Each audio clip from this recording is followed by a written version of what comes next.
నుండి నీ ప్రాణమును విమోచించుచున్నాడు. కరుణా కటాక్షములను నీకు కిరీటంగా ఉంచుచున్నాడు. దేవునికి స్తోత్రం. హల్లెలూయా. ప్రారంభంలో మనం చదివాము సమాధిలోకి దిగువారిలో నేను ఒక్కడిని. కానీ ఈ రోజు నేనేంటి తెలుసా, సమాధిలో నుండి ఆయన నా ప్రాణం విమోచించిన దేవుడు విమోచించినట్టు వదలలేదండి.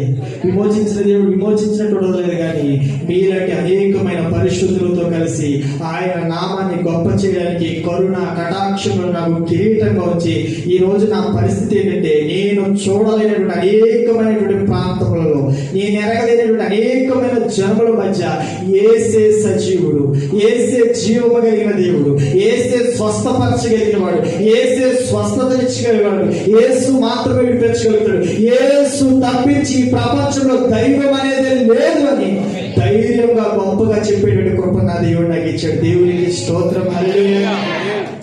మనం ఆరాధిస్తున్నటువంటి దేవుడు అంత గొప్పవాడండి. మరి